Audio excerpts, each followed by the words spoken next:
Welcome to How We Heard It, the podcast about music, pop culture, movies, and more, with your hosts Wayne Bledsoe and Chuck Campbell. Assalamu alaikum, Uzbekistan. This is Chuck Campbell with Wayne Bledsoe, and I'm John Baker. I may have said hello to Uzbekistan before, but they have a little slow stream of listeners for us, so I'm mentioning them again.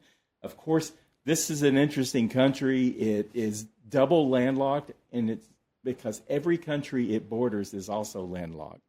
Some people count the Caspian Sea as not really landlocked, but it's not an ocean, so right. It's landlocked. And it's all surrounded by Stan countries. So it borders Kazakhstan, Turkmenistan, Kyrgyzstan, Tajikistan, and Afghanistan. Wow. And interesting thing about it, it's got a population of 38 million people. It has more people than any of those other countries. And it's about the population of California. So Uzbekistan, hello. Wayne, you came up with this topic, and I'm going to let you lead the charge here because I'm not sure where we're going. I think I have a little better idea now that we just talked. But yeah, I mean, this was my idea was on how reality TV changed the world, changed our world. Right. And I mean, it's gone from just, we like to see what happens with regular people all the way up to we've watched, families, all sorts of different families on television. And we even have a president who was the star of a reality TV show. Right. And it's like everything, I think it has changed a lot of things. And I just wanted to get a discussion going with you two about what we think about it and what's changed. I mean, we were talking at the beginning, before we went on the air here, with probably the first American, anyway, reality TV show was Candid Camera, which when I was a little kid in the 60s, we loved Candid Camera. Oh, it was hilarious. Yeah, we watched it all the time. And the idea, everybody wants to do it, to see what people do when they don't think somebody's looking, especially when it's a weird situation. And, of course, it spawned things like, Punk'd later on and the Borat movie, things like that. With Candid Camera, we all thought it was all real at the time, but later you found out, some of it was made up. There were actors involved in some of it. Right. The predecessor to Candid Camera was the Candid Microphone. Yeah. It was a radio show. Right. And it's Alan Funt was the guy who created that. And everybody knew Alan Funt's, face and name back in the 60s and early 70s. Right. And it was a lot of fun to watch. And you would have, I remember the ones I remember in particular, there's a great thing in a diner where they have a guy who's like a carnival performer who eats everything. So he smokes a cigarette, and then he eats the cigarette butt. And then he starts eating the napkins. And you're watching the people around him at the diner watch him, and, you're focusing in. And it's that fly-on-the-wall thing that I think is so cool. And then Alan Funt later on went and made a couple of movies. One of them was called What Do You Say to a Naked Lady? Okay. And it dealt with what people do when there's a naked person in a public place. Right. And it was all really depends on what they look like, right? Well, that's it. I mean, they had some men in there too, but that was the thing, is you'd have a woman walk into this situation or like an elevator or something and be naked. Right.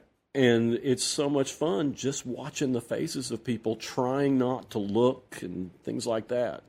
There have been a lot of successors to that. I think America's Favorite Home Videos was kind of a successor, but Punk'd with Ashton Kutcher. He was like punking people. What are they, the pranksters now or something like that?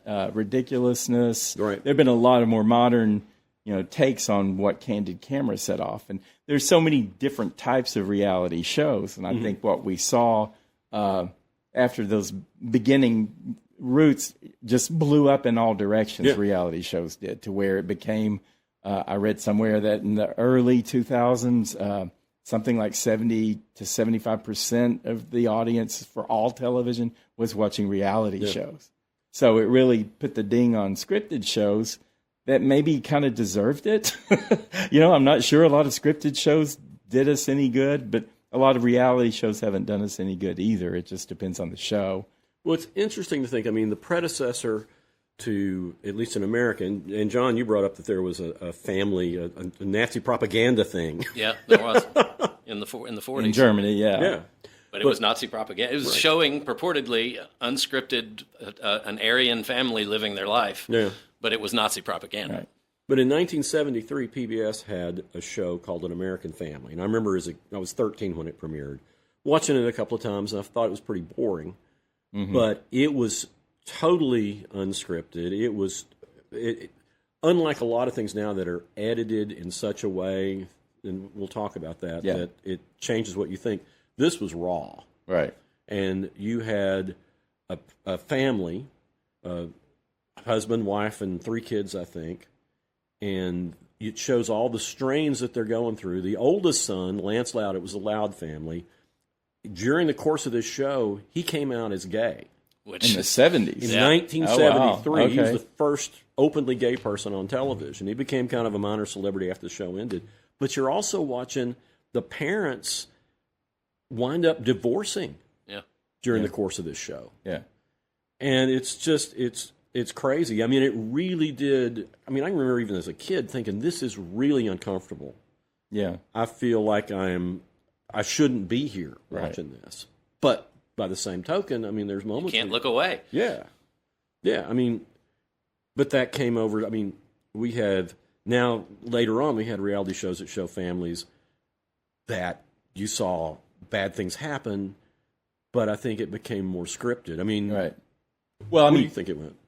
you had Cops. Oh, yeah, you had Cops. Which also a reality show. Sometimes it involved families. Mm-hmm. But yeah, I think more modern MTV,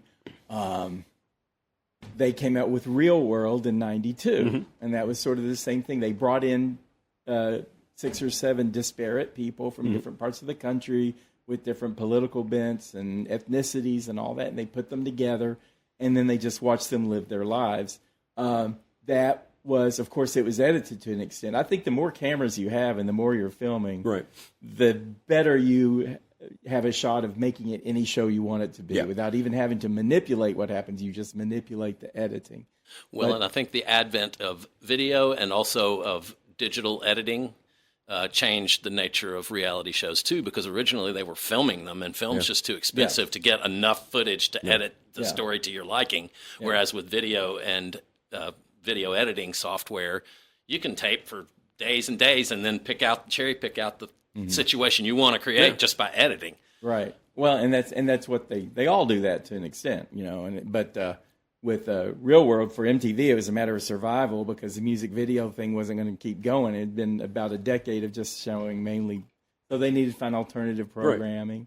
Right. And Real World fit great, and I watched a couple of seasons of it, and then I just kind of it started feeling more and more manipulated. Yeah. When they start seeing what the audience is responding to, they're like, oh, they don't like it when they're getting along, you know. Yep. So let's highlight the fights, you know. And you got like the what was his name, Puck in San Francisco, and he was like this skater, you know, kind of free for all. And then you would have really conservative ones, and you had what was her name? There was and then there was Pedro. He had AIDS. He was from Miami, I think, and and that was at a very scary time for AIDS when it was a death sentence, you know, and he was gay, and there was like, I think a conservative gal in his house. They ended up bonding. And so they kind of bait the trap to bring tension out because nobody wants to see them all just get along. But that was the interesting thing.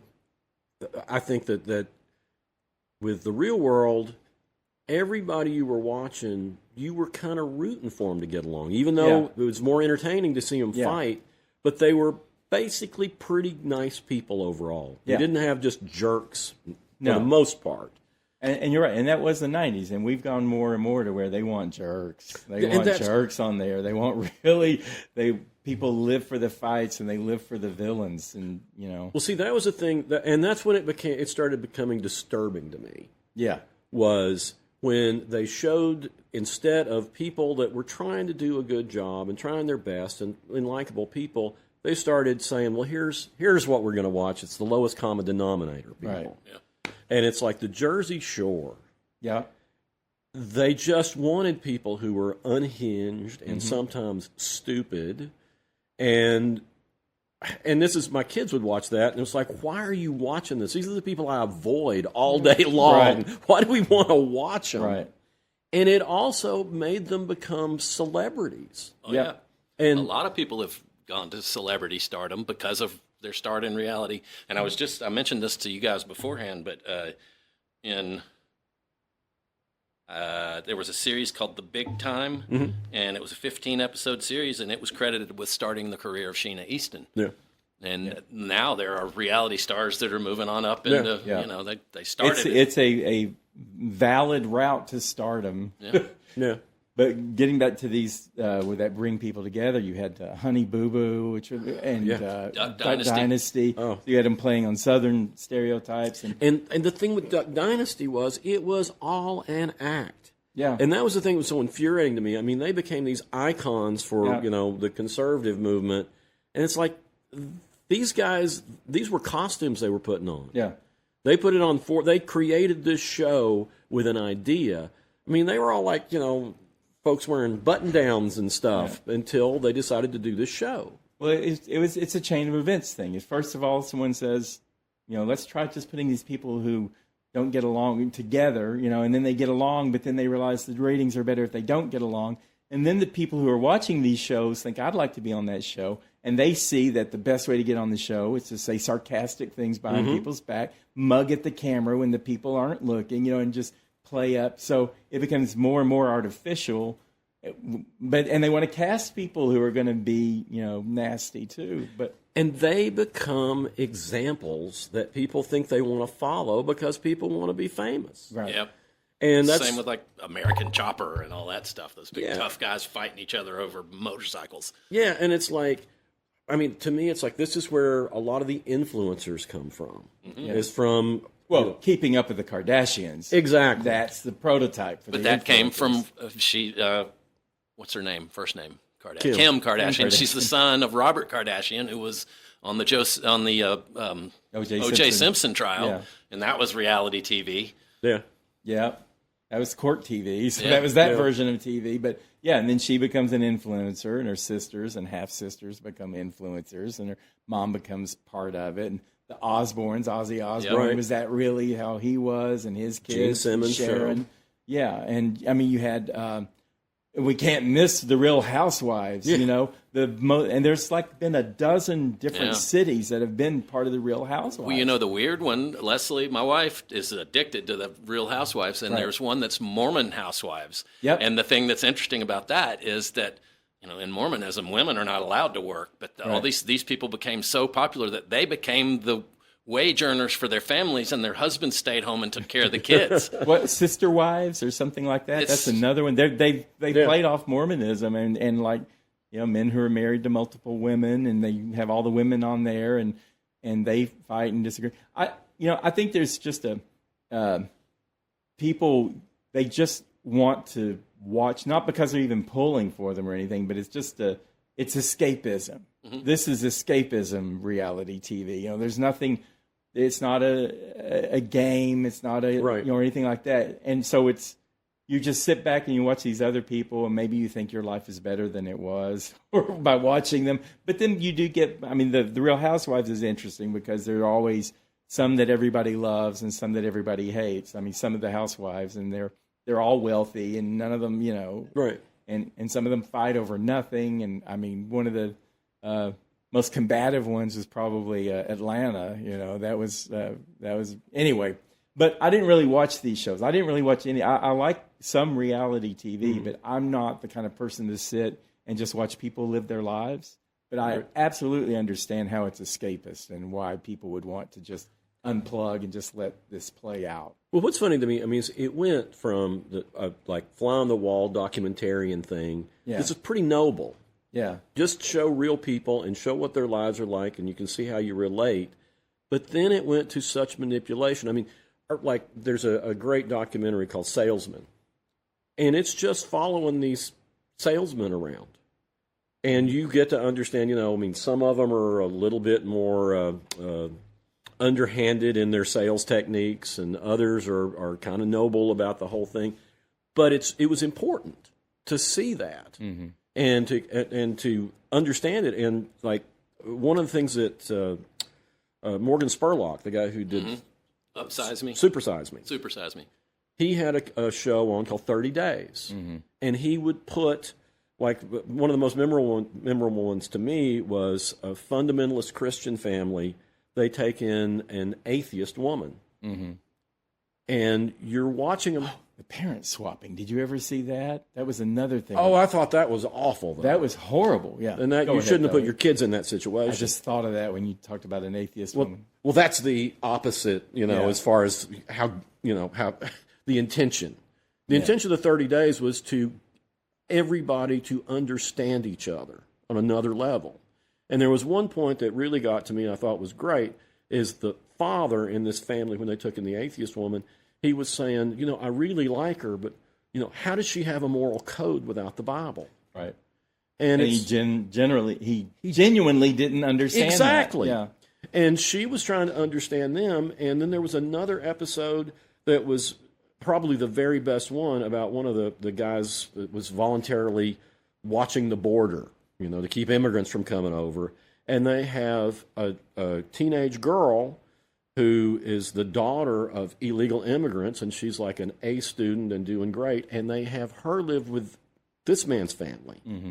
And you watch this bond develop, and it's really inspiring, because these are people from totally different sides, and it's like, this is such a noble thing, and it's so good. And then on the opposite, you have something like the parent swap thing, where the kids are basically terrorized. Yeah. I mean, even if they were brats, throwing them into this other situation, it's inexcusable. There was the nanny, remember? Yeah, another one like that. And it just goes from, okay, here's something that we're going to learn something from and try to get to be better people. And then it's like, well, who cares about that? Let's just be entertained by the nastiest situation. We are a capitalist country, Wayne. I know. And what's best for the audience is not necessarily what they're looking at. They're looking at what are more people going to watch. Yeah, right. Yeah. But it's when you go back to like the Jersey Shore and all that, and you got a guy named The Situation, and I can't remember the name of the woman now that became so popular because she was just such a pain in the butt. Oh yeah, not Snooki, but Snooki. Yeah, Snooki. Yeah, Snooki. And it's like, this is what we're going to watch, but people look at that and say, oh, well, I can aspire to be that. I'm kind of stupid, I'm kind of a...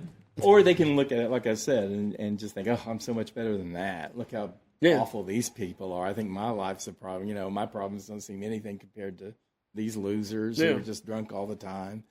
So, well, one of the things, there's so many different types of these reality things. You and I, and you were much bigger fan of it than I was, but the competition ones...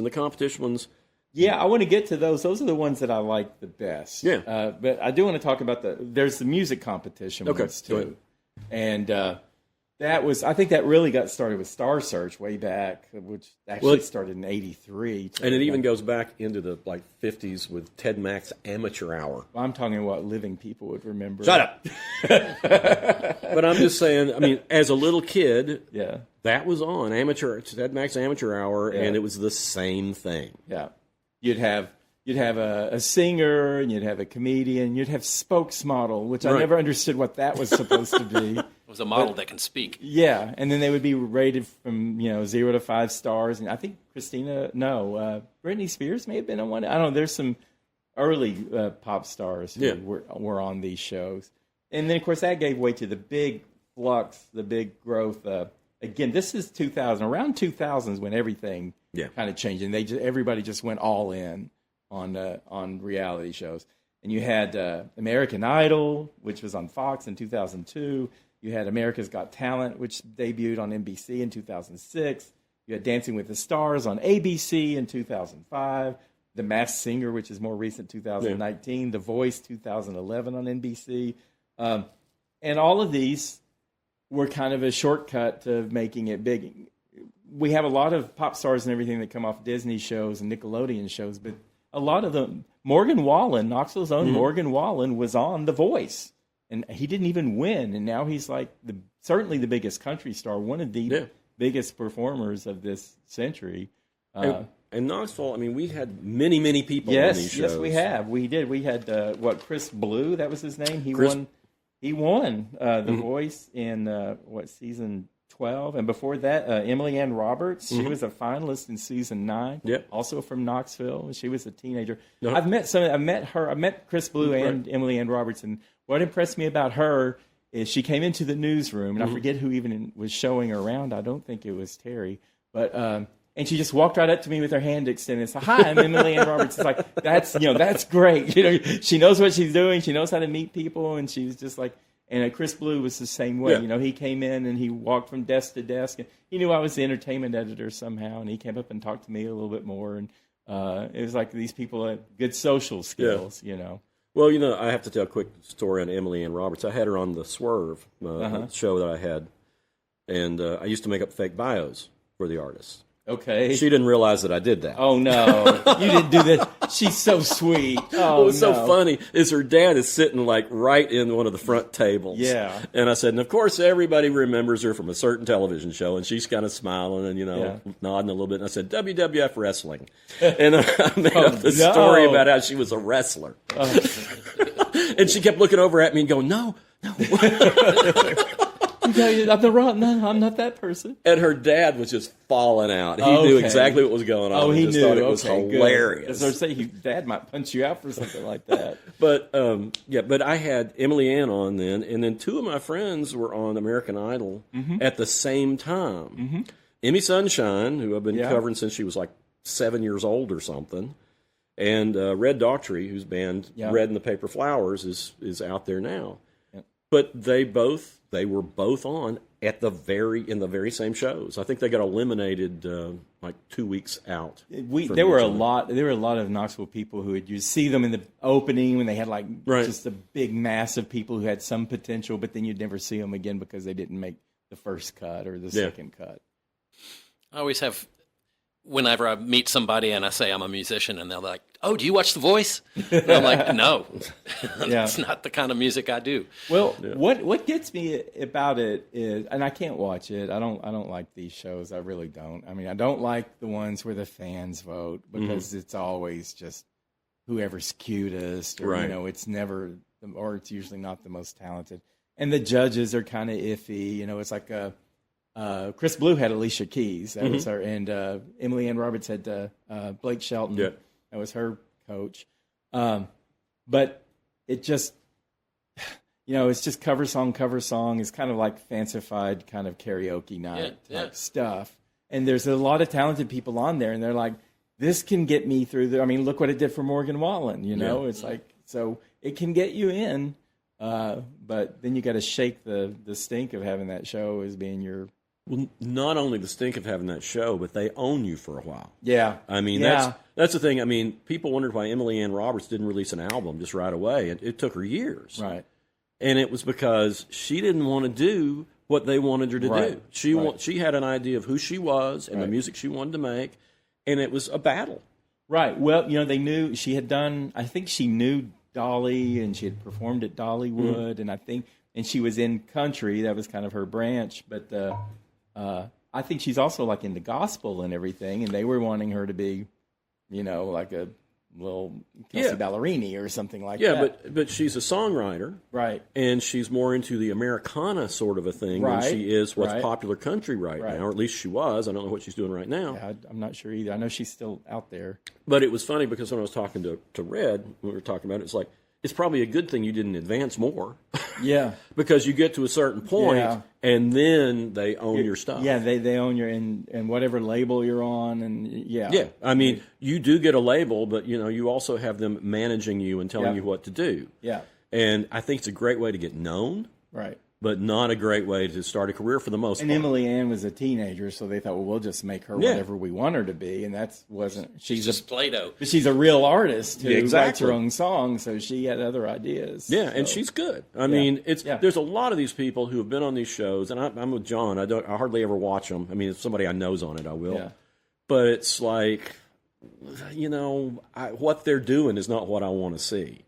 But it gets people a foothold. It gets them some recognition, and then they may have another in. And plus, it gets them a fan base, which is the most important thing. Mm-hmm. I mean, I like Emmy Sunshine. I mean, she already had a fan base, big fan base. So I don't know how much more it helped her. Well, yeah, you get on national TV, though, and you're going to be seen by people who wouldn't have seen you. Wouldn't have seen Yeah, but definitely read. Mm-hmm.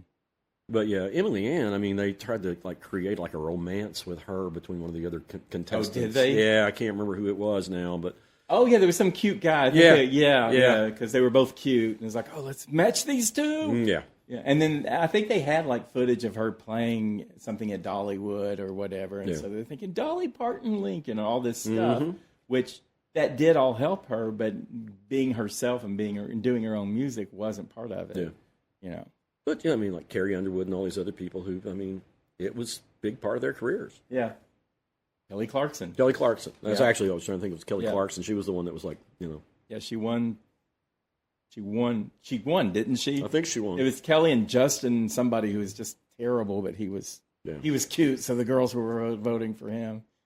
But anyway, that was like season 2, I think, of American Idol, or even 1. But the competition shows, I mean, in one form or another, they've been around forever. I mean, they're basically just talent contests. Well, it's like, you know, game shows were reality TV, sports, Right. you know, that's reality TV. So there was a gaming element, competition element that's carried over into different types of reality. And a lot of that went to, like, you know, we were the home of Scripps Networks. Mm-hmm. So, you know, DIY and Travel Network and Food Network and all this stuff, they all just ballooned out with competition shows. Right. And this was a really good low-cost way for them to produce a show, because there weren't big prizes. It wasn't like some of the, you know, big networks or whatever. Yeah. But you had everything, and you had, like, Food Network was really big with Top Chef. There was Master Chef, Hell's Kitchen. These weren't all on those channels. Chopped. Yeah. You know, the the Great food British ones. Baking Show. I think there's an American one too, but people like the Great British one.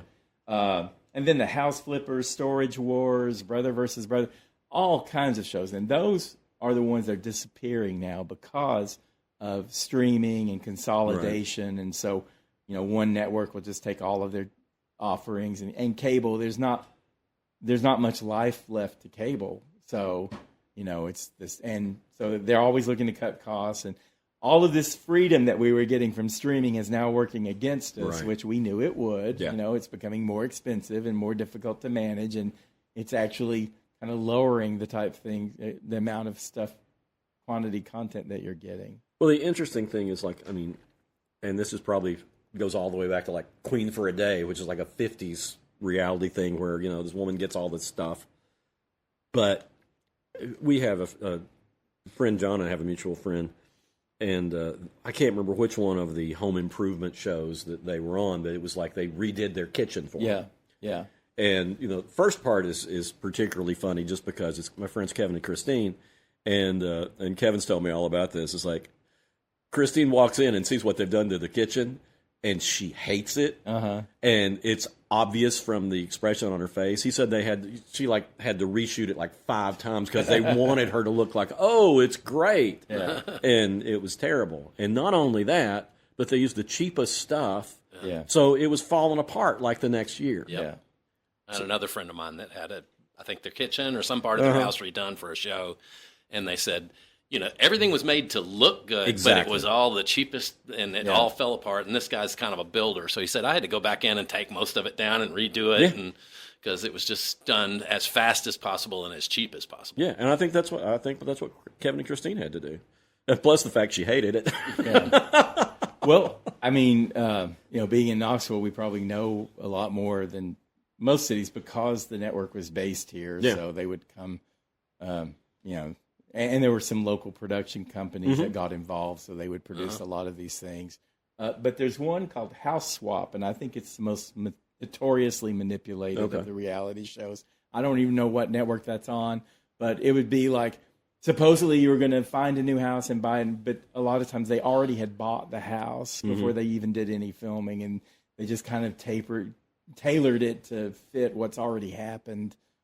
So, you know, when it gets like that, and you can sense it a lot of times by watching, if things seem to come together too coolly, then it's probably faked in some way. Well, what's fascinating to me is like how much better television would it have been if Christine had walked in and they just had that And initial. just said, I hate this. Yeah. It would have been great. Right. And people would probably like it. Yeah. But they probably had sponsors who Oh, owned yeah. the things that they were using. And Exactly. You cannot have them come in and trash. This is a capitalist country. Yeah, we can't. But this is a capitalist country, Wayne.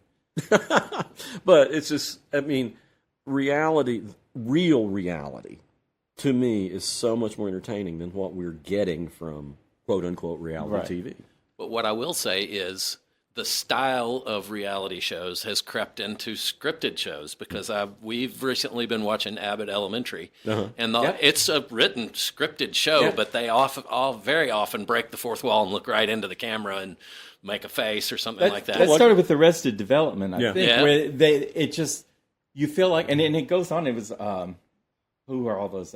Parks and Rec, The Office, Modern Family, where you can see the camera zooming in and out, and it's like handheld cameras. And they look at the camera, and it's like, who? It's weird because it's like, who is the group documenting these people on the show? But it gives them a way to break the fourth wall, and to like stare at the camera. So, and these are good shows. Those are good shows. Arrested Development, Parks and Rec, The Office, Modern Family, all of those are good shows. And Abbott Elementary, Well, and also look at the movies of Christopher Guest, where they're not scripted, right? But he's got scenes planned, and he just uses the same actors that he trusts, and he knows they're going to improvise, and he'll say, "All right, here's the scene. You're starting from this point, and you're going to end up over here. But how you get there is up to you." Yeah, right. And it is hilariously funny. Yeah. But I mean there's satires of documentaries. Yeah, Right. yeah. Mockumentary. Mockumentary. Yeah. And it's so weird with all these TV shows because you'll sit there, you'll be watching something like The Office or whatever, and all of a sudden, the main guy just looks at the camera and like rolls his eyes. It's like, what? who am I? Am I filming? What are they making? And you never see the crew usually, and you don't see what they're working on. It's just somehow there's this implied these people are being documented, and so but it works, and it's worked for a lot. It's of an great effective shows. style. Yeah, it is. As proven by all the shows you just mentioned. Yeah. Well, to talk trash, there's also the dating shows. Oh yeah. I remember it started with the dating game, and it was just Newlywed show. And the dating game Newlyweds, was, I mean, it was a combination of real people and actors. Yeah. I mean, I don't know how many actors came through the dating game. I mean, they filmed it in L.A., didn't they? And of course, that's where all the aspiring actors were. So they would all go on, and but they had like Pee Wee Herman. Seen. I mean, the later one. Yeah. I mean, Paul Rubens was doing his act. Well, now we've got The Bachelor. He was on the show as Pee Wee Herman? Well, No, he wasn't it's called Paul Pee Wee Rubens, Herman. He was just like doing the character. Oh, okay. Yeah. But then, you had the reality of they had a serial killer as one of the contestants. Really? Yeah. Did they know that? No, not at the time. I mean, Had he already done the serial killing? he was or- killing people. They didn't know it. Okay. So he was still mid-career as a serial killer. Yeah, you can find it on YouTube. But he was a photographer. Okay. But he was, I mean, and that's the thing is like the woman that went on the date with him. Oh, so she picked him. Yeah. Oh, man. And, thought he was creepy. Yeah. But it's fascinating to watch because it's a real guy that was doing this stuff. And, they didn't know they were putting this woman in danger. Right. But, yeah, it's crazy. Well, we're all in danger now because we got, they had The Bachelor and then The Bachelorette. We've had some local people on these and some winners from here and some that almost won. And then that's given way to Love Island, Temptation Island, 90 Day Fiancé. These are dating shows. What you're going to say? I'm just saying, I want to know the mindset of people who compete on that sort of a show. Well, it depends on whoever. It depends on each contestant. Like we had one, her name was Hannah Ann from Knoxville, who seemed to legitimately be on there just to play the game itself, and she wasn't promoting anything or trying to be anything, and she was doing well, but the other gals didn't like her, and they felt threatened by her or whatever. And I think she won, but it was the most because he has to propose at the end, and then they ended up not getting married, and she really wasn't his pick. And you'll get people who go on these shows to play the game that it's supposed to be about, and then you'll get people to further their careers, and then you'll get people who want to be good TV or just want to be, noticed on a show. Right. And they all mix it up like all the time, and so it's hard to point out one particular thing that exemplifies everything, if that makes any sense. Well, I've got to take it real quick just for a second back to the cooking shows. My friend Zach Fallon was on the America's Top Chef show for 20 seconds. Right. And what was so funny is when Zach was getting ready to do this, Zach didn't cook. I mean, I went on tour with him when he was with Iffy, and it was like we ate at White Castle, we ate at the worst places you could imagine. And he's made the comment, if they don't sell it at the fair, I don't want to eat it. But he decided to make some jambalaya. He said, I'm going to be on, he had a goal to be on one of these shows. Mm-hmm. So he came up with a great, I can't remember if it was gumbo or jambalaya, but he came up with a good recipe for it, and I went over and tasted it. It was really good. Mm-hmm. They picked him to be on it, and then he was like, right in the beginning, and if you see him, it's like, there he was. Yeah. It was just a flash. Yeah. Did he get paid? I think he got his travel paid for. I mean, he didn't get when he tried out, he had to go, I think, to Louisville and cook for them, and it was good. But a big part of it was his personality. Yeah. So, that's a big thing. It's like, here's a guy who never cooked, and he's since become a good cook. Yeah. So it started a career for him then. Well, I mean, it wasn't a career. It was he started an interest. Started a good interest. Yeah, he's a good cook now. I think the first reality show I ever watched with any regularity was my wife dragged me in to watch Project Runway. Yeah. Okay. And I actually enjoyed it. So did I. Tim Gunn is just an elegant, graceful man, and he's very positive and encouraging. And I don't know, I really enjoyed it, and it was an art form they were doing. I mean, designing clothes, that's art. Well, that was the funny thing. I mean, one of the producers from that was listening to my late night radio show, and I used to email with him because he was from Knoxville. And I told him, I said, I think I'm like one of the few straight men who watches that every week. Right. And it's like, no, you would be surprised. Yeah. But the thing was, just what John was saying about Tim Gunn, it was like, he was so nice and encouraging to these people that it made me feel good. Mm-hmm. They would be having a tough time, and he would come in, and it's kind of like Mr. Rogers, Mm-hmm. It's like somebody who comes in and tries to make things better. It's like, that's what I wanted to see. I didn't want to see the cutthroat stuff. I wanted to see somebody being nice to somebody. Well, here is the prime example of that, and it's my favorite reality TV show, is Queer Eye. Not the original Queer Eye for the Straight Guy. That was the Fab Four. And those guys were, I think, really snarky and kind of made fun of the people they were working with. Right. And then the show went off the air for, 8 or 10 years. And then they came back, and it's now just Queer Eye, and it's the Fab Five. And it's none of the original guys. It's these 5 guys. And they are so good to the people that they are working with. They've got one guy that's kind of like a counselor, and he helps them. If they usually get people that are sort of stuck. They just they don't take care of themselves. They dress in the same clothes every day, and they just let their hair go long, and they get fat or whatever. And he helps them get to what's the root of your motivational problems. Yeah. And then there's another guy that's just grooming, and he's a little hard to get to. At first, he's a little over the top because he's very flamboyant, but he's actually turns out he's hilariously funny, and he really helps the people. And when he grooms them and gives them a hairstyle and all of this, and then when they turn the person around and they see what he's done, and just the looks on their faces, and they're literally crying.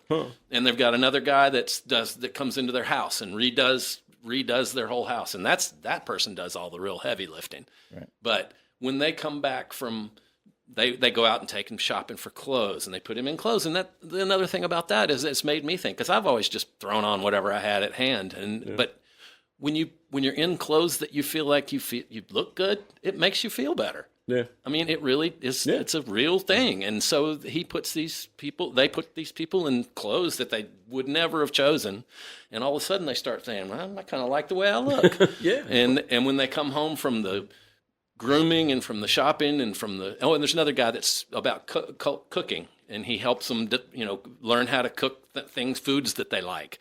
And when they come home and see their house, I mean, and everybody in their family has not seen the redo at all, and they all walk in and they're just like, "Oh my God, I can't believe this! It's so amazing!" And they're just so good. Yeah, that show the last season, every show, my wife and I would watch it, and we'd get to the end of it, and we both tears. And they're just so good. Well, Sarah loves Love on the Spectrum.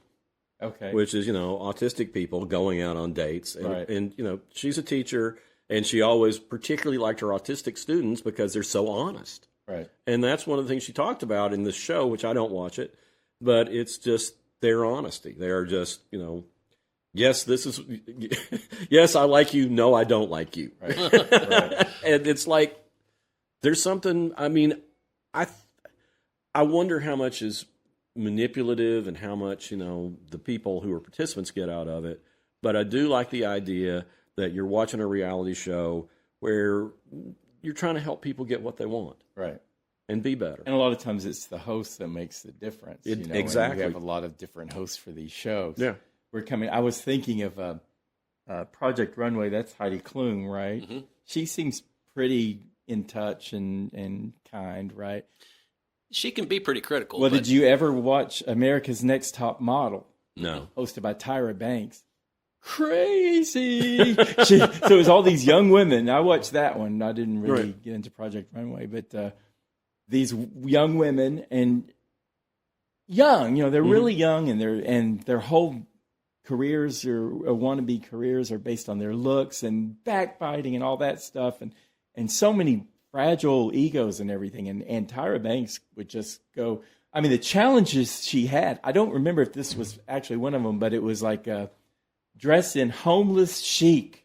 So they had to use unhoused people as their models for what they were going to wear and how to make that. And then she had another one that's just like so politically wrong and everything, but it was like a combining ethnicities. And so she would just take some generic, blonde American girl and say, okay, you want to be half Japanese and half Nigerian. Oh, this is terrible. Oh, I know. And it was such a freak show, and the judges were pretty harsh, and it was a lot. It was a lot for the contestants, and it was a lot to watch. Sometimes like a gal would just sail through and be awesome, and you'd be happy for her. But it was hard to get there, and I never felt like Tyra Banks was always on their side. There was one where she's just screaming mad at one of the women that she's about to eliminate, and just going off on how she had done so much for her. And anyway, it was a lot. And then Project Runway seems to be Tim Gunn or whatever, but a lot more nurturing, I guess. All right, so what we've got to get to, though, before we go any further, is the year 2000, CBS just pushed reality TV into a whole other realm. And it started in the summer of 2000 with Survivor. Which we watched religiously. I watched the first episode. I'd heard about it and thought, that sounds kind of interesting. And it was based on a Swedish show, and it just sounded like, well, that could be interesting. And it was crazy where it went. And there was this older gal on there. She was in her 60s. She had won a battle against breast cancer. She was very sweet-spirited, and she played the ukulele.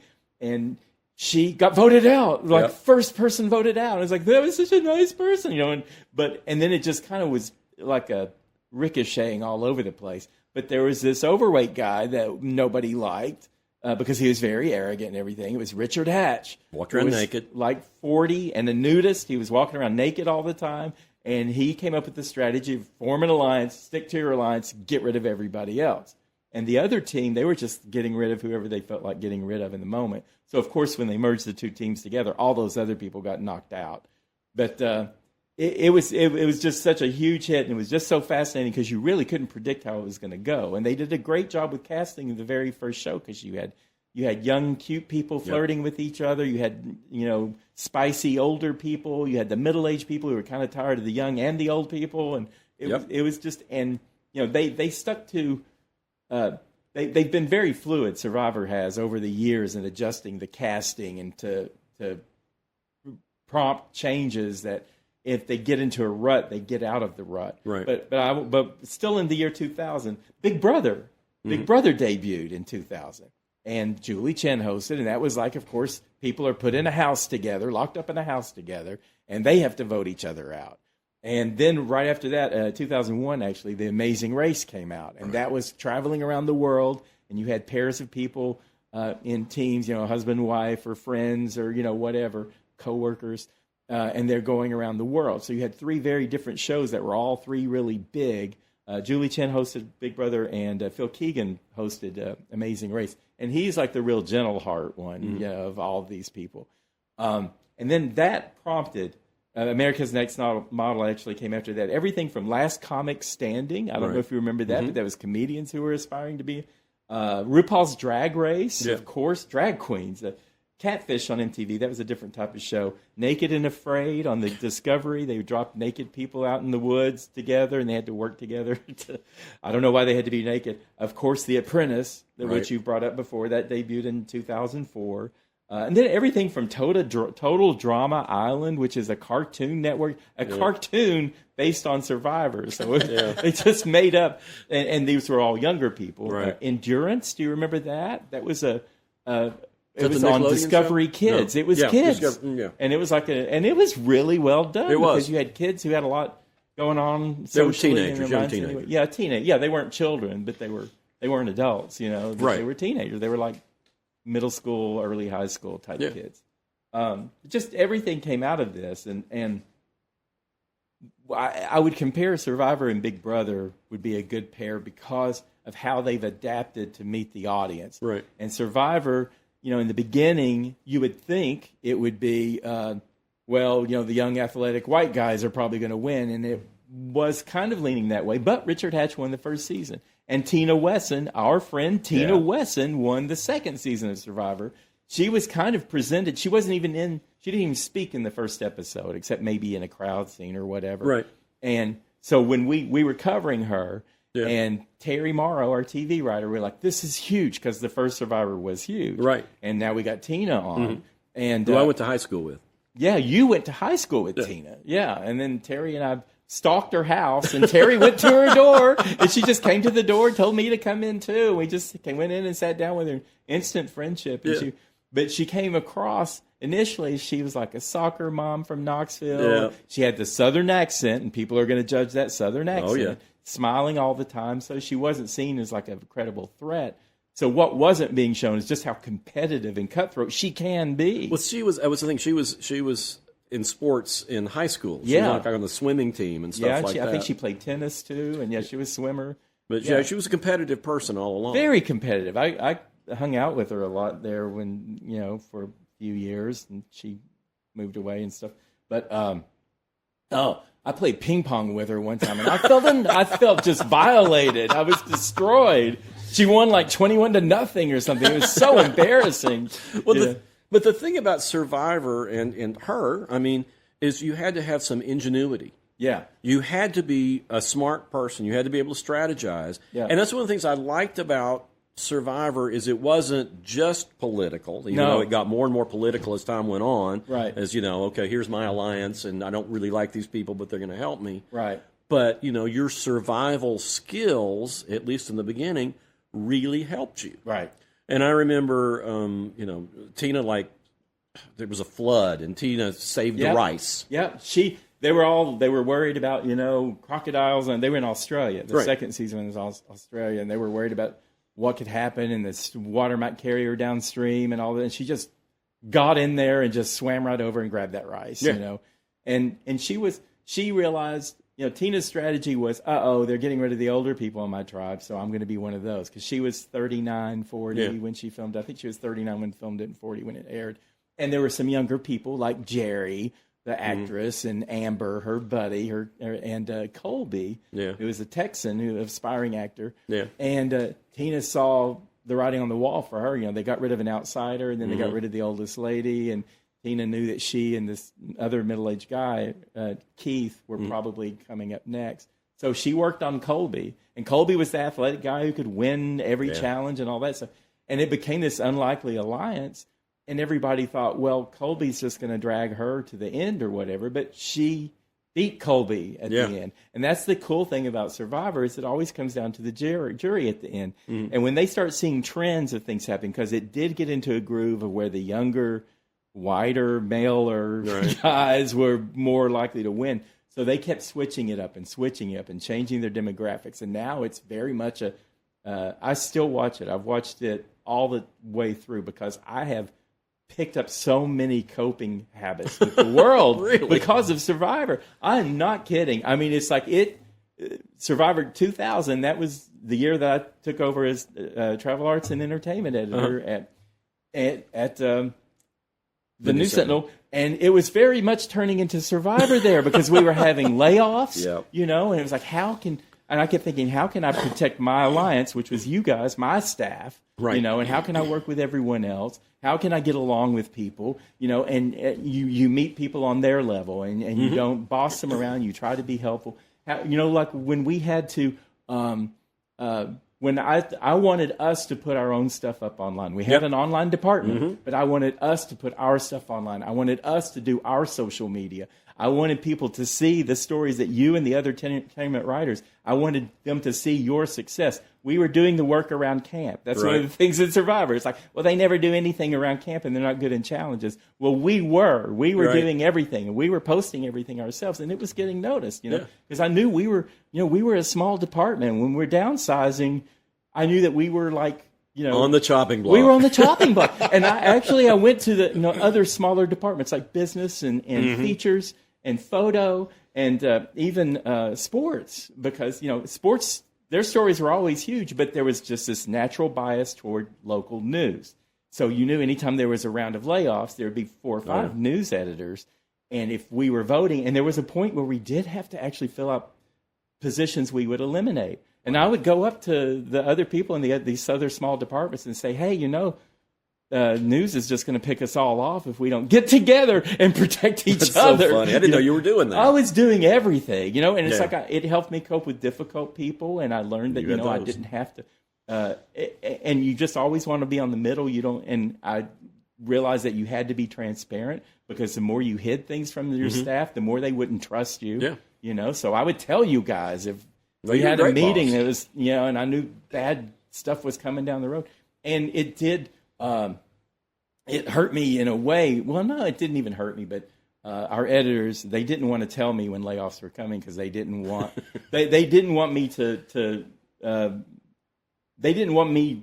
I think they didn't want me to be jeopardized. They didn't want me hiding stuff from you all that I knew was going to happen because they knew I couldn't do that. Yeah. They knew I would just like, oh, this is going to, and so they would hide it from me, and I would be. And the maddest I ever got was when they laid off my people. Yeah. And there was one time we lost one person out of the blue, and I didn't understand that. And I went in, and we had a very nice editor, very big-hearted guy. Yeah. It was hard for everybody because, we were failing. It's like the whole company, the whole industry was going downhill. But anyway, so much of that came from watching Survivor and seeing how people don't take charge of everything. Do your part, be good to your people, watch out for... Build alliances when you can, And I didn't learn that from these other shows, but certainly I did from Survivor. Well, Survivor did. I mean, it was a teaching thing. I mean, I liked Survivor. I don't watch it anymore, but I hated Big Brother. I tried to watch it a couple times, and I hate Big Brother now. Well, Big Brother now. Is it still on? Yes. Yes, it is. I didn't know that. Yeah. So Survivor, we had Tina Wesson on season 2, and of course we could tell Tina's stories all day long.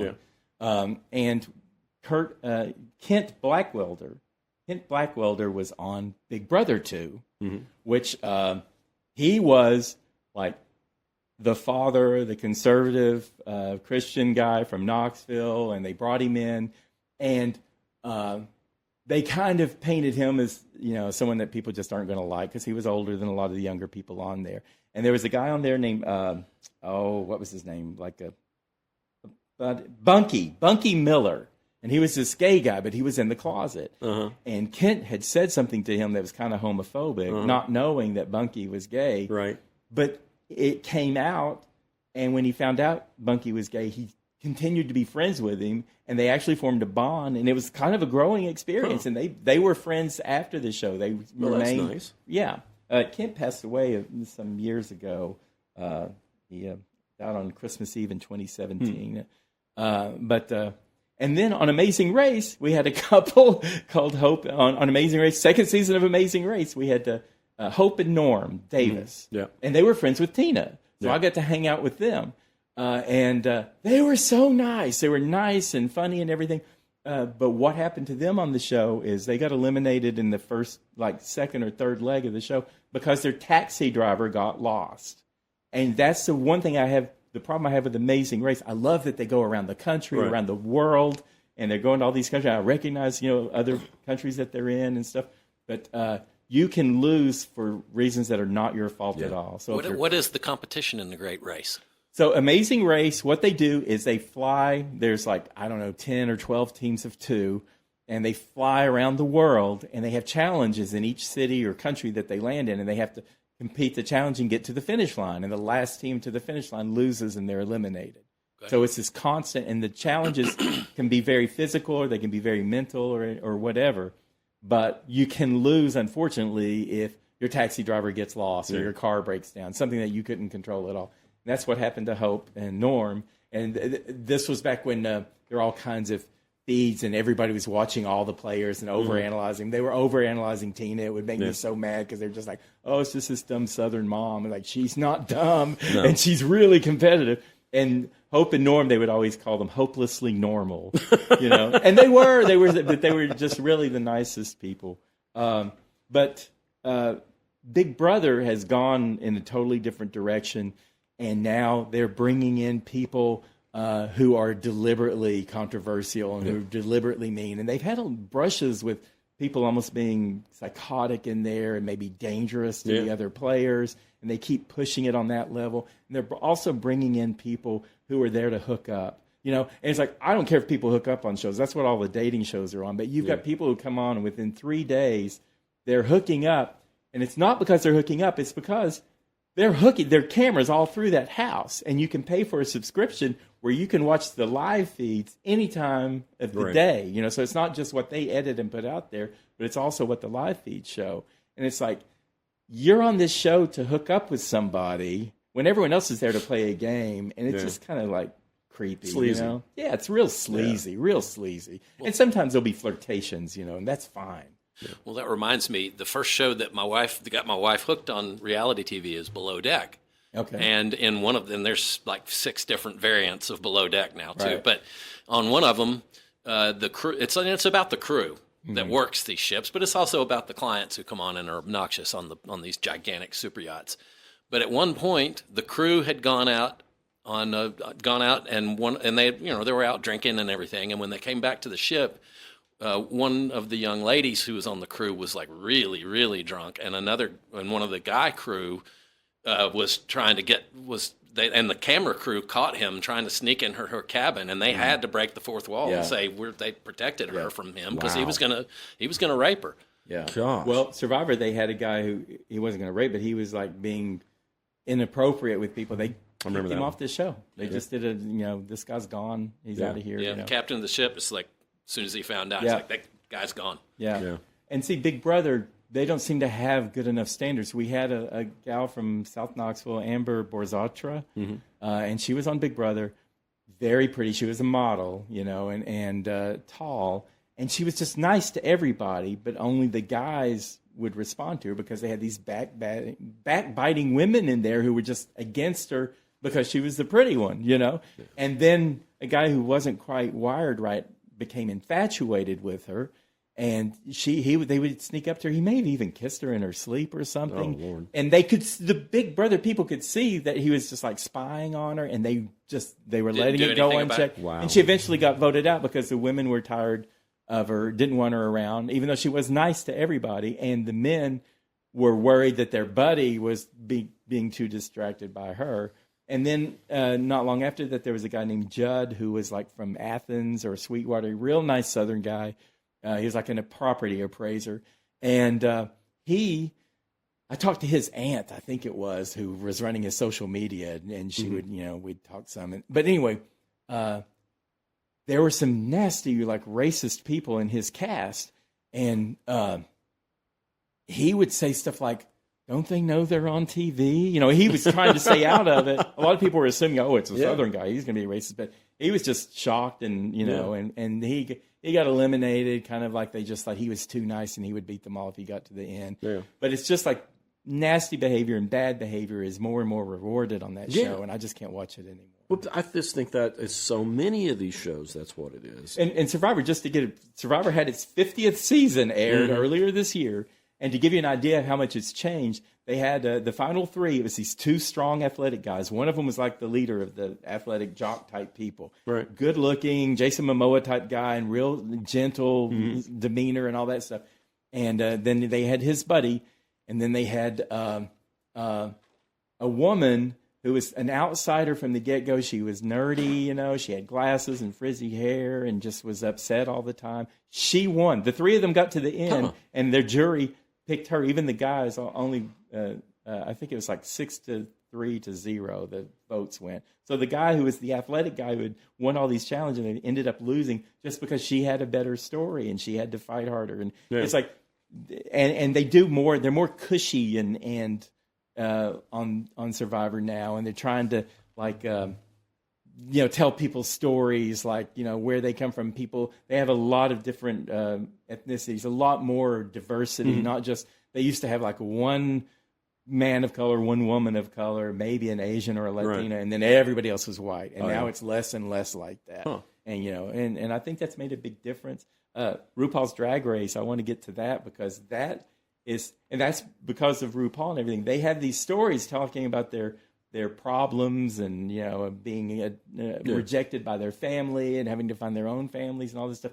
And it's been because of the way people feel about transgender and drag queens. It's like it's kind of been in their face, but at the same time, if you watch it, you can see more what the challenge is, and it normalizes them. And they're all different types of drag queens. Like some of them are straight guys. There's some of them are trans, and most of them are gay guys. They've had cisgender women who are drag queens, and they're women, but they're also in drag because it's all around the world now. And they have one of the favorite ones was a cisgender woman who is a trans man. So they have someone.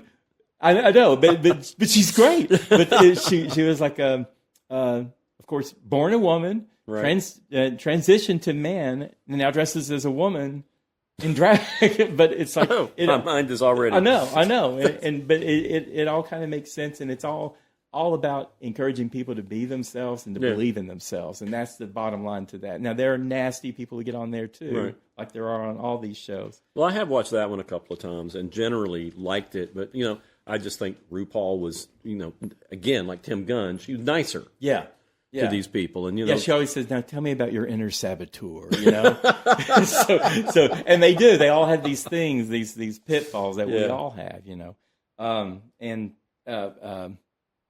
I wanted, did you want to talk more about The Apprentice? Because I just wanted to it's such a phenomenon that we now have a president who was the star of a reality TV show. And I think, because, that's what I was really thinking about from the beginning. It's like, how has this changed that now this is what we look up to?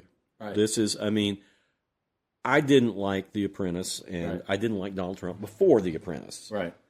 But it normalized him to so many people. And so many more people. He was a known person. He was in, he was on TV. He was a lot. very well. I saw a Gallup poll said that 98% of the people knew who he was before he was on The Apprentice. Right. But now this show was created by Mark Burnett, who also created Survivor. And Jeff Probst, I would vote for him for president because he just seems to be a well together guy. He's the host of Survivor. Right. And Donald Trump, I think what it did with him is I watched The Apprentice for a while, and I actually kind of stopped watching when he had two business associates or whatever who were his advisors. He got rid of them, and he put in Ivanka and Don Jr. Yeah. Those became his advisors, which is kind of like, okay, so he's going to show some favoritism there, But it did present him as, like a very successful businessman, and he seemed like very, reasoned. He did have like really bad grudges with some of the players on the show. But it normalized him, and people became familiar with him because of that. And I don't think he would have been president without The Apprentice. No, I don't either. It made people think he was a super successful businessman and deal maker. Exactly.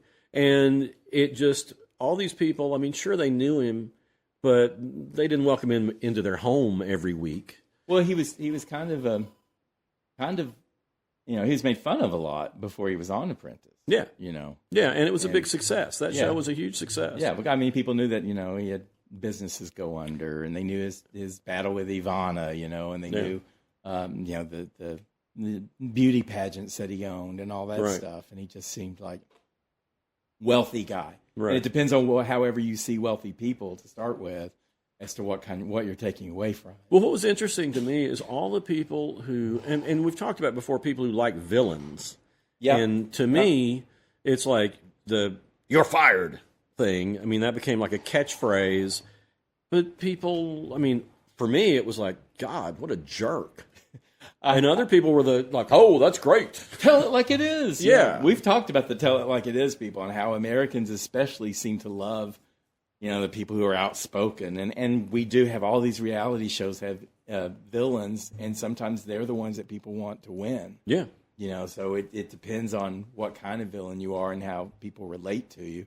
I think, I hate to think that reality show that, I watch it with a skeptical eye, all reality shows. Well, we know how they're edited. We know how, they're put together to create a villain more so, or to create a hero more so. And it's manipulation. Yeah. And even the most well-intentioned ones do manipulate you. Well, yeah, and it's like we were saying, the Big Brother Survivor thing. The Big Brother, they just have tons and tons of footage, but it does sound like, from what contestants are saying and what people are hearing on live feeds, that there has been some production manipulation in how the show's going to go. Yeah. And Survivor, they just let the show play out, and then they take this mountain of stuff and they edit it in a way that it'll make sense for people when they watch it, like who ends up winning and who ends up going home and all that stuff. Well, we both talked to the guy. I can't remember what his real name was, but he's known as Coach. Coach, yeah. Benjamin Wade. He's been on 4 times. He was on season 50. People love him now. I talked to him the first season that he was on, and that was like Tocantins.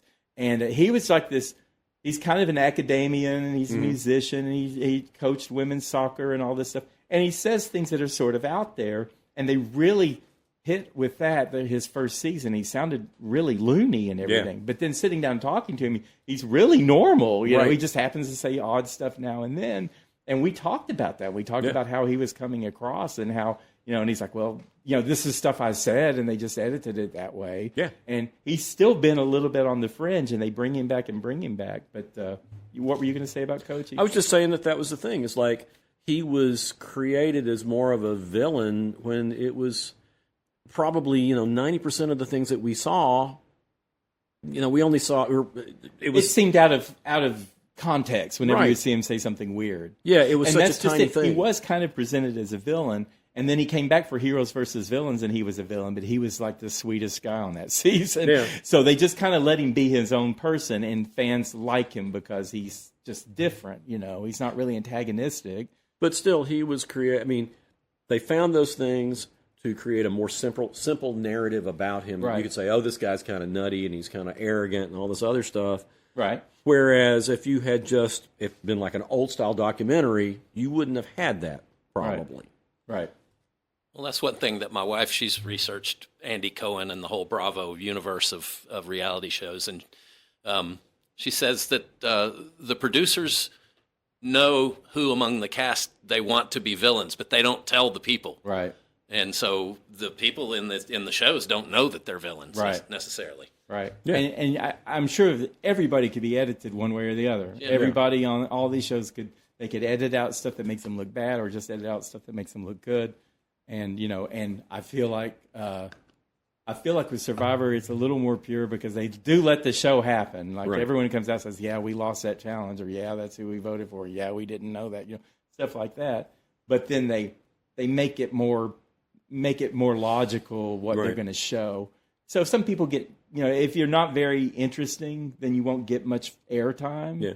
And then you just get kind of voted. They always talk about people who I should have seen more of them and everything. It's like, well, they probably just didn't have anything interesting to say, because some people are very cowed. They talk about when they get there, they're marooned on the beach, right? And they show up, cameras everywhere, and they're all very cowed by that. All the contestants are. But then, like Tina says, after a while, you just don't even see them anymore. You don't even, you just forget they're there, and you just do your business.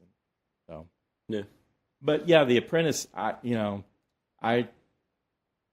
I could tell there was a lot more going on than what we were seeing, and they want their hosts to look good. They always want their hosts to look good, even whatever they're doing. And I actually have a stamp pad with the stamp "You're fired" because it came to Terry. Terry didn't like the show at all, and he said, "You can have this." I'm like, "Okay." So I have this keepsake Apprentice PR thing. Wow. Stamped it, and I would stamp it and put on stuff on Terry's desk. So he would think he was fired. But I think that Americans may be, we're talking about how they like more villainous things, and there are a lot of great things about Americans and everything, but I think we might be below average on critical thinking. Yeah. Because a lot of times, like when we've talked about Kylie Minogue or stars that are bigger in other countries than they are here, a lot of times it's because they don't really have anything embarrassing. Yeah, it's like people are interested. We're more drawn to people who are different in one way or another. Well, I contend that reality TV is making that worse. Well, I say it just depends on which reality TV you're watching. Well, and I mean, like we just said, there are good ones, but I'm just saying, overall, it elevated a lot of people into the public eye that I wish had never been in the public eye, and that people wound up admiring for the wrong reasons, and some of them shouldn't have been admired at all. Right. So, well, I think scripted TV sucks.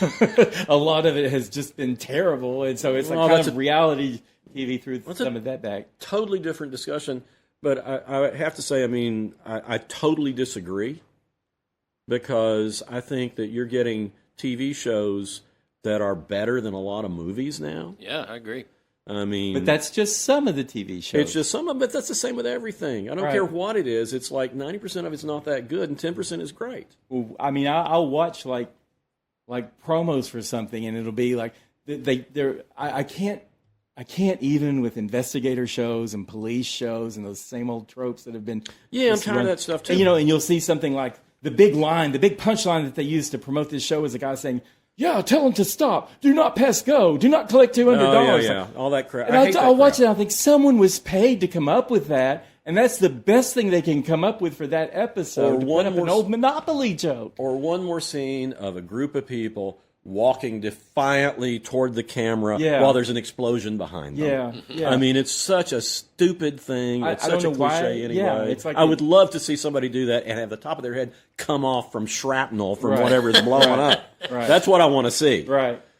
But well, hopefully we get better reality shows and we get better scripted shows. I mean, like I say, there's some of these scripted shows, and the ones that are popular are the ones I don't like. Well, like it's like Friends. I've tried to watch Friends many Friends. times. I've never once laughed at anything about Friends. I hated Friends. And I like the cast people, but it's I like, love this Friends. isn't I thought it was funny. great. I don't understand what was funny. It was a cultural icon, I guess, at the time. I like Seinfeld, okay. But right now, you know what? You look at The Bear, and I mean, we had Breaking Bad. I couldn't watch The Bear. I didn't get through the first episode of The Bear. You're kidding me. Well, no. there have been some episodes of The Bear that I thought were some of the best TV I've ever Right. seen. Yeah, Right. me too. But I do understand, because it took me 3 episodes. It's like Sarah was insisting I watch it, and it was like, I don't think I can watch this because I'm so tense now from everybody screaming at each other all the time. Yeah. And then, it's like, I don't need that. Yeah, but then you get through that, and the characters become really rich and interesting, and I want to know what happens to them. Well, and you've got the more plots. patience than I do. If I'm put off, then I'm put off. It's like I've got other things to do with my time, Yeah. So, but anyway, that was. I think this topic turned out well. Yeah. Sure. And I'll go back to my Survivor, and you go back to your. Well, The Bear's over now, isn't it? No, it just came out a new season. Brand new season. It's not their the last final season, though? Yeah. I think it's probably the It's last their season. final season. Well, I know what your recommendation is. Yeah, my recommendation. I'm going to go right to this. And this is reality we didn't talk about. The reality show we didn't talk about was Jackass, and the movie Jackass Best and Last. It came out June 26th of 2026, and it's kind of like the last movie. It's supposedly this really is supposed to be the last Jackass movie they're going to do. You have all the main guys. Most of the main guys. You got Johnny Knoxville, Steve-O, Chris Pontius, Dave England. They're all in their 50s now. Yeah. Okay, so it's actually kind of sentimental. They show stunts that they've done in the past, in past seasons. Of course, this started on MTV in the year 2000 Right. or something like that. And of course, Johnny Knoxville. Johnny Knoxville is from Knoxville, so we've got stories about him. And PJ Clapp is his his name. friend Alan Fry, who was on a reality show. He's a nice guy. But anyway, they do a few new stunts, and it's really appalling and gross and terrible. Some of these stunts, one of them they do, this is just what you're looking at, but they take that cocktail you have to drink before a colonoscopy, and there's 4 of them, and they're wearing plastic see-through pants, or at least in the back. I don't know. I don't know the front was, and they all chug that, and they play Twister. So they play Twister, and it was just like, oh my God, yeah. And I was in the theater with just one guy who sat behind me, and it was just the 2 of us watching. It was an odd time that I was there, and we were laughing at the same things and all that stuff. But it's kind of emotional because they do show past episodes, and they're talking about how they're just too old for this and some of the things that hurt them. Yeah. But what it feels like just a group of friends who really love each other, and they're saying goodbye. And Johnny Knoxville even gets kind of choked up talking about this. I think he's hosting a Fear Factor. Oh, is it? It's coming back, another reality show. Yeah. But it was good. It was the same old, there's really gross stuff, but then there's just painful stuff. But just the enjoyment that they have being around each other is legitimate and real, and it just had kind of a little twinge to it watching that. That's Jackass, Best and Last. Well, he always seemed like a good guy. Yeah. I only talked. He was so good to Terry, our TV writer. Yeah, he was. I mean, Terry was kind of quirky, and he protected Terry and loved Terry, and would just hang out and talk with Terry all the time, even when he was like busy in The Biggest Anything. And, but he didn't put a dead skunk in his car. Yeah. Well, he drew a mustache on him too when he was trying to interview Terry. When Terry was trying to interview him, he just drew a mustache on him.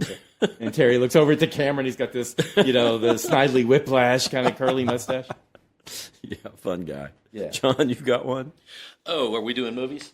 Yes. TV or whatever. Well, when we're recording this, it's at the beginning of July, and in July is the Tour de France, which is the biggest bike race in the world. I'm a cyclist. I'm addicted to the Tour de France, so I'm really not watching a whole lot of other stuff, but this is related.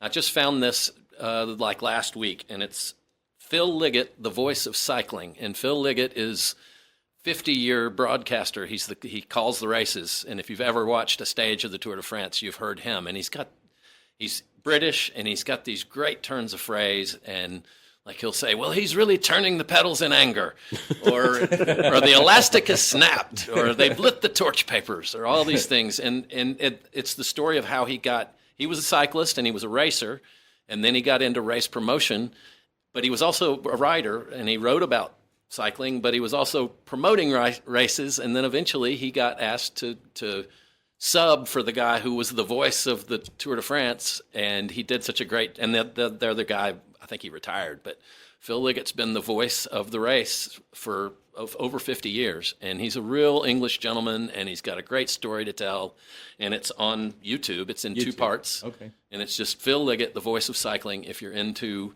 iconic broadcasters, he is definitely one of them, and it's really interesting. He's a good guy. All right.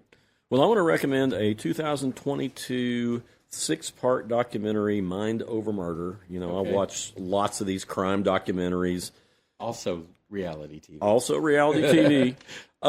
This one is kind of particularly special. There's a murder of like this beloved grandmother in this Beatrice, Nebraska in like the mid-'80s. And it was a brutal, horrible rape murder situation, and 6 people were convicted of this crime. And you find out, of course, right in the very beginning, these 6 people have been released from prison. 6 of them are out, huh? Yeah, and it's another situation where, you see what's coming really early, it's another situation where people who didn't do it are convinced. Some of them, all but one of them, confessed to this crime. And none of them did it. Wow. And that's some interesting psychology. It is, it's so common is the thing. It's interesting. But the kind of the key in this is the community. Because you have people who still believe that these people, if they didn't do it, they were involved. And you have people who are angry with the prosecutors. And I don't want to get into the details, but there's all sorts of little twists and turns as you're going along. You realize, first you think this person is a total jerk, and there's people who are jerks through the whole thing that are just doing a really bad job at what they're supposed to be doing. But at the same time, the community theater group has written a play made strictly from the transcripts and police reports about the murder, with all the main characters involved.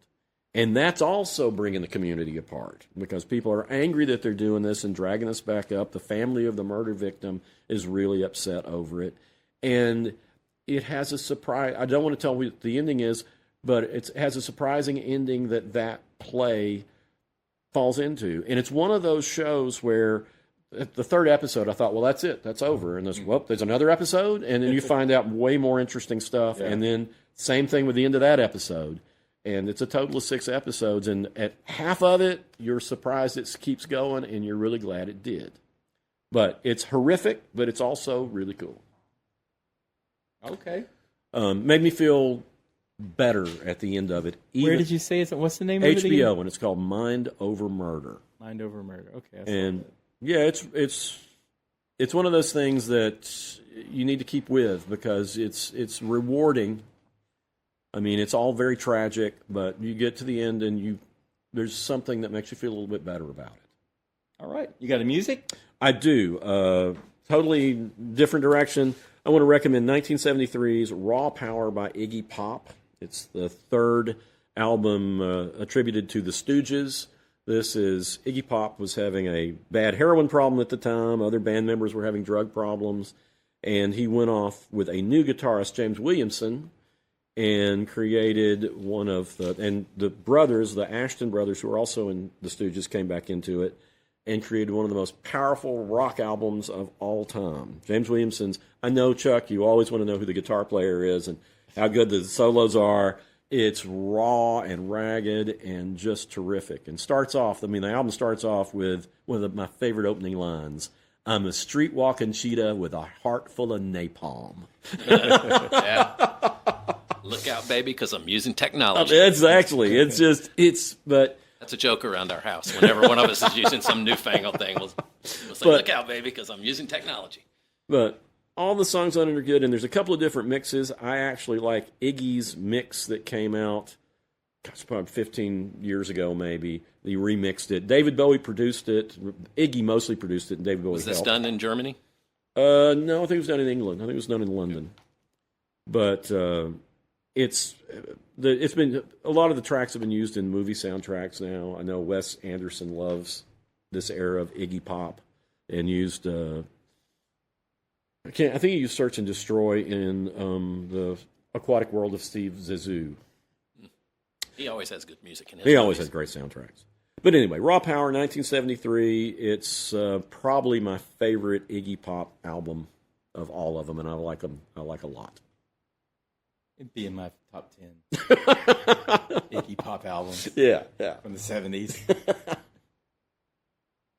Well, I'll go. In our last episode, we just did another dive into our record collections and pulled out things that we really hadn't talked about before that we really liked. And the one that I picked out, or one of the ones that I picked out, was the Eels, Daisies of the Galaxy, which came out in the late 90s. And I liked that album so much that I played it for my wife over dinner, and I was thinking, you remember when we used to listen to this all the time? And that got me onto the Eels discography, and the man called E has been making albums ever since. And so I've just been going back and listening to some of his newer stuff. He's got an album coming out in October. The one that, the latest one that you can listen to the whole album is called Eels Time with an exclamation point, and it came out in 2024. The guy's songwriting just keeps getting tighter and tighter. He's a really great songwriter and got a nice voice. And I think he's moved into, he used to record in, big studios, but I think he's built his own home recording setup, and it sounds a little more intimate, but he's able to get really good sounds. And like I say, he's been very productive.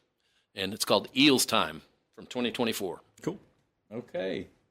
Well, I finally got that Confessions 2 album from Madonna. Came out July 3rd.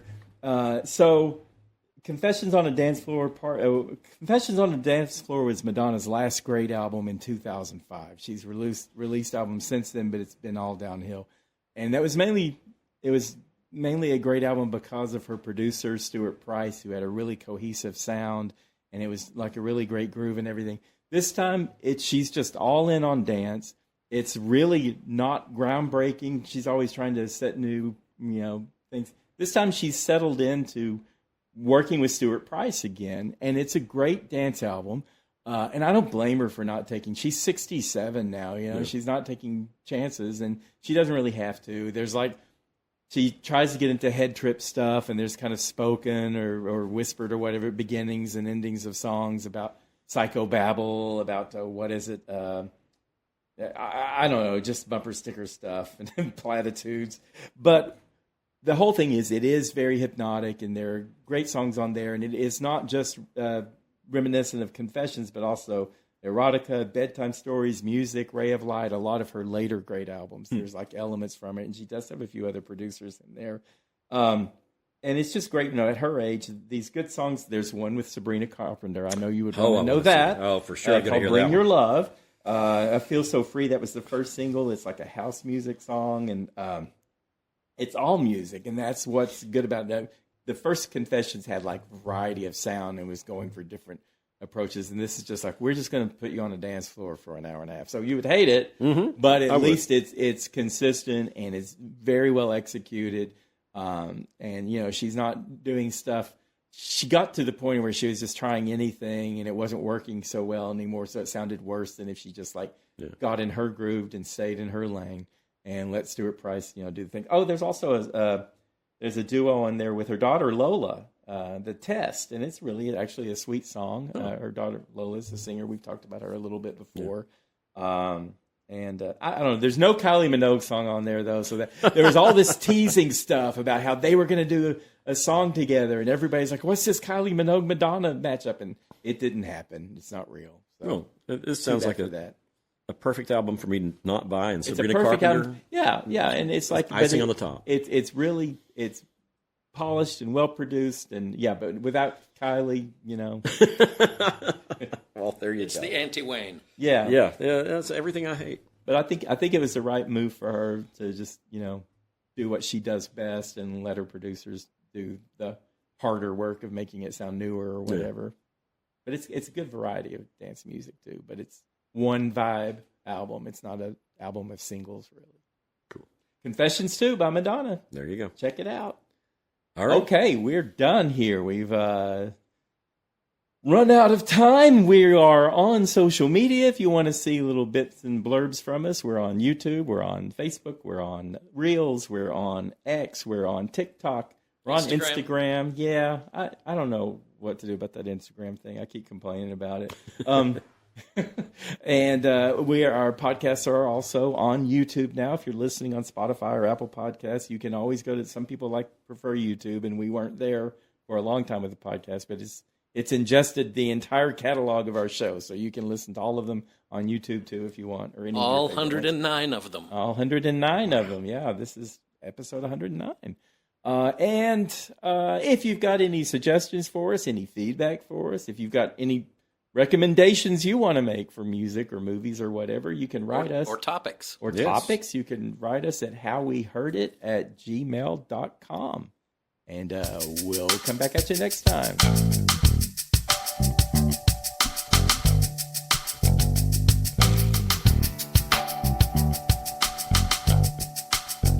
You've been listening to How We Heard It with Chuck Campbell and Wayne Bledsoe, a podcast about music, movies, art, culture, whatever it is that's on their mind.